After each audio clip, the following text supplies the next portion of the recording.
കേരളത്തിലെ മുഖ്യമന്ത്രിയും പ്രധാന നേതാക്കളും ഇപ്പോൾ കേരളത്തിലില്ല. അങ്ങ് മധുരയിൽ പാർട്ടി കോൺഗ്രസിൽ പങ്കെടുക്കുകയാണ്.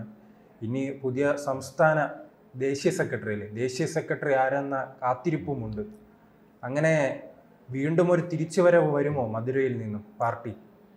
അല്ല, ഇപ്പം കേരളത്തിൽ മാത്രമല്ലേ എല്ലാവർക്കും ആശ്വാസമായിട്ടുള്ളത്, സഹാക്കന്മാരുടെ എല്ലാം തുരുത്തായി. ബംഗാളും ത്രിപുരയൊക്കെ പൂട്ടിക്കെട്ടി നിൽക്കുകയല്ലേ. ബംഗാളിലെ CPM-ന്റെ ലോക്കൽ കമ്മിറ്റി ഓഫീസുകളൊക്കെ തൃണമൂലിന് വാടകയ്ക്ക് കൊടുത്തിരിക്കുകയാണെന്നാണ് പറയുന്നത്. അതിൻ്റെ വാടക കാശ് ആരെങ്കിലുമൊക്കെ വാങ്ങുന്നുണ്ടാകാം. പിന്നെ ബംഗാളിലെ പതനം കഴിഞ്ഞ് 8 വർഷം കഴിഞ്ഞപ്പോഴാണ് ഇവിടെ ത്രിപുരയിലും ഉണ്ടായത്. അതുപോലെ തന്നെ 8 വർഷമാകുമ്പോൾ കേരളത്തിലും സംഭവിക്കും. ഈ 3 ഇടമാണല്ലോ ഇന്ത്യയിൽ ഉണ്ടായിരുന്നത്. ദേശീയ രാഷ്ട്രീയ പാർട്ടി എന്നുള്ള പേരിൽ നിൽക്കുകയാണ്. പോയ തെരഞ്ഞെടുപ്പിൽ കിട്ടിയത് 1% വോട്ടുകൾ മാത്രമാണ്. ഈ പാർട്ടിയുടെ പാർട്ടി കോൺഗ്രസ് ഒക്കെ നടത്തുന്ന ഭീമമായ ചെലവും മറ്റു കാര്യങ്ങളും ഇതിന് വേണ്ടതായ നേതാക്കന്മാരെല്ലാം വളരെ സുഖിച്ച് ആർഭാടത്തോടുകൂടി കഴിയുന്നതൊക്കെ എവിടുന്നുള്ള ചെലവാണ്? എല്ലാം കേരളത്തിൽ നിന്നുള്ള പിണറായി വിജയൻ ഉണ്ടാക്കി കൊടുക്കുന്നതാണ്. അപ്പോൾ പിണറായിയുടെ ഈ ആധിപത്യമാണ്, കാൽച്ചുവട്ടിലാണ് കാര്യങ്ങളൊക്കെ നിൽക്കുന്നത്. പാർട്ടിയുടെ ഒരു ദേശീയ സമ്മേളനമല്ല, ഒരു കേരള സമ്മേളനമാണ് മധുരയിൽ നടക്കുന്നത് എന്ന് വേണമെങ്കിൽ പറയാം. പക്ഷേ അവൾ ചോദിക്കുക, MA baby party general secretary ആയി വരുമോ എന്ന്. EMSന് ശേഷം മറ്റൊരു മലയാളി MA ബേബി. അയ്യോ, അതൊരിക്കലും. പക്ഷേ അങ്ങനെ ബേബിയെ പാർട്ടി സെക്രട്ടറി ആകണം എന്ന് ആഗ്രഹിക്കുന്നത് മലയാള മനോരമ കാണും, അല്ലാതെ ആരും കാണത്തില്ല. ബേബിയെ പിണറായി വിജയൻ പാർട്ടി സെക്രട്ടറി ആയിട്ട് ഇരുത്തുന്നു. അപ്പോൾ പിണറായിക്ക് മുകളിലല്ലേ വരുന്നത്. പിണറായി അതിന് സമ്മതിക്കുമോ? ഇപ്പോൾ പിണറായിയുടെ നിയന്ത്രണത്തിലാണ്. കേരളത്തിൽ 15 കൊല്ലം പാർട്ടിയുടെ സെക്രട്ടറി ആയിരുന്നു പിണറായി. ഇപ്പോൾ മുഖ്യമന്ത്രി സ്ഥാനത്തിരിക്കാൻ തുടങ്ങുന്നത് ഇപ്പോൾ ഉടനെ തന്നെ അത് 10 വർഷം പൂർത്തിയാകും. അപ്പോൾ അങ്ങനെ 25 വീണ്ടും ഒരു സ്വപ്നം കാണുന്നുണ്ട്, വീണ്ടും മുഖ്യമന്ത്രിയായി വരാൻ. തീർച്ചയായിട്ടും. അപ്പോൾ 1/4 നൂറ്റാണ്ടായിട്ട് പാർട്ടിയെ മുഴുവൻ തൻ്റെ കാൽ കീഴിൽ കൊണ്ടുവന്ന് ചവിട്ടിക്കൂട്ടി ഇട്ടിരിക്കുകയാണ്. ആരൊക്കെ അടുത്ത തെരഞ്ഞെടുപ്പിൽ മത്സരിക്കണം, എവിടെ മത്സരിക്കണം, മത്സരിച്ച് ജയിച്ച് ഭരണം കിട്ടിക്കഴിഞ്ഞാൽ ആര് ഏത് മന്ത്രിയാകണമെന്ന് തീർച്ചപ്പെടുത്തുന്നതും ഒറ്റ ഒരു ശബ്ദമേ ഉള്ളൂ, പിണറായി. ഇവിടുത്തെ പാർട്ടി സെക്രട്ടറി MV ഗോവിന്ദൻ എന്തെങ്കിലും പറയുന്നുണ്ടോ? എന്തെങ്കിലും ഒരു മറു അഭിപ്രായം ഉണ്ടോ? ഈ ഭാസ്കര പട്ടേലരുടെ കഥയാണ് വിധേയൻ എന്ന് പറയുന്ന സിനിമ, അടൂർ ഗോപാലകൃഷ്ണൻ. അതിലെ ഒരു വിധേയനായിട്ട് നിൽക്കുന്ന കഥാപാത്രം. അല്ല, പാർട്ടി സെക്രട്ടറി മാത്രമല്ല, പണ്ട് നാം മുൻകാലങ്ങളിൽ കണ്ടിരുന്നത് CPM ഭരിക്കുമ്പോൾ അവർക്കെതിരായി ഒരു പ്രതിപക്ഷം പോലെ പ്രവർത്തിച്ചിരുന്ന CPI ആണ്. ഇപ്പോൾ ആ CPI പോലും ഈ പിണറായിക്ക് വിധേയനായി നിൽക്കുകയില്ലേ? CPI എത്രയോ കാലമായിട്ട് ഇങ്ങനെ നിൽക്കുക. CPM-ന്റെ ചവിട്ടും കുത്തും ഏറ്റ് കിടക്കുന്ന ഒരു പാർട്ടിയല്ലേ CPI. അവർക്ക് യാതൊരു തരത്തിലുള്ള നട്ടെല്ലും ഇല്ലാതെ വളച്ചൊടിച്ച് കഴിയുകയാണ് ചെയ്യുന്നത്. അപ്പോൾ ഈ MV ഗോവിന്ദൻ്റെ ഒക്കെ സ്ഥിതി തന്നെ എന്താണ്? വളരെ വിധേയനായിട്ട് നിൽക്കുകയല്ലേ, അല്ലാതെ പിണറായി പറയുന്നതിന് മറുത്ത് പറയുകയോ.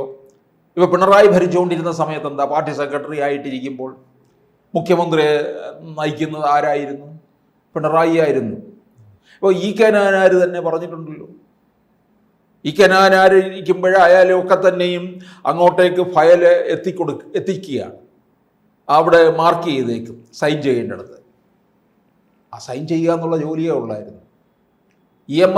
EK നായനാർ തന്നെ പറഞ്ഞിട്ടുണ്ടല്ലോ, ഇവിടെ ഓരോന്നും അല്ല ഇത് തീർച്ചപ്പെടുത്തുന്നത്, എല്ലാം പാർട്ടി സെക്രട്ടറി അവിടുന്നാണ് വരേണ്ടത് എന്നാണ് പറയുന്നത്. ഇപ്പോൾ VS അച്യുതാനന്ദന് കൈയും കാലും കെട്ടിയിട്ടിരിക്കുകയല്ലായിരുന്നു. VS അച്യുതാനന്ദൻ്റെ ഇടവും വലവും ആരായിരുന്നു? പിണറായിയുടെ ആൾക്കാരെ തന്നെയാണ് വെച്ചിരുന്നത്.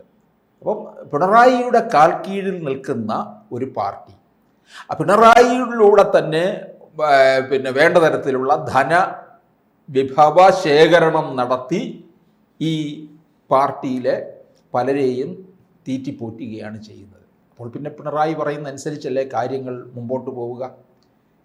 MA ബേബി ഒന്നും പാർട്ടി സെക്രട്ടറി ആയിട്ടൊന്നും വാഴിക്കത്തില്ല, അതിനോട്ട് പ്രതീക്ഷിക്കുകയും വേണ്ട. പിന്നെ മരുമകനെ എവിടെയെല്ലാം എത്തിക്കാമോ ആ തരത്തിൽ കാര്യങ്ങളെല്ലാം പോകും.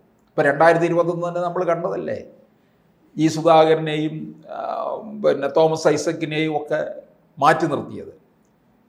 ശൈലജ ജയിച്ചു വന്നെങ്കിലും മന്ത്രിസ്ഥാനം കൊടുത്തിട്ടില്ല. ആർക്ക് കൊടുക്കണം? എല്ലാം പുതിയ നിര എന്നൊക്കെ പറഞ്ഞു കൊണ്ടുവന്നു. എല്ലാം തനിക്ക് താഴെ നിൽക്കുന്നവർ മാത്രമാണ്. മുകളിലോട്ട് ആരെയും വളർത്താൻ അനുവദിച്ചില്ലല്ലോ. ആദ്യ മന്ത്രിസഭയിൽ KK ശൈലജ ഉണ്ടായിരുന്നു. തനിക്ക് മുകളിലേക്ക് കടന്നു വരുന്നു എന്ന് മനസ്സിലാക്കിയപ്പോൾ തന്നെ വെട്ടി വീഴ്ത്തി. പിന്നീട് മന്ത്രിസ്ഥാനവും കൊടുത്തില്ല എന്നുള്ളതാണ്. അപ്പോൾ പിണറായിയുടെ ഒരു ആധിപത്യം വളരെ ശക്തമാണ്. അപ്പോൾ ഇവിടെ അല്ല, മധുരയിൽ നിന്നും വലിയ അത്ഭുതം പ്രതീക്ഷിക്കുന്നുണ്ട്. അത്ഭുതം പ്രതീക്ഷിക്കാൻ ഇപ്പോൾ ഇവിടെ MA ബേബിക്ക് കൊടുക്കണമെന്നെങ്കിലും ഒരു ശാഠ്യം ഉണ്ടായിക്കഴിഞ്ഞാൽ ഉടനെ ഇവർ ചിലർ പറയാൻ പോകുന്നത് എന്തെന്നറിയാമോ? എല്ലാം പിന്നെ സ്ഥാനമാനങ്ങളും അങ്ങനെയുള്ള കാര്യങ്ങൾ കേരളത്തിലേക്ക് മാത്രം ഫോക്കസ് ചെയ്യുമ്പോൾ ദേശീയ പാർട്ടിയല്ലേ.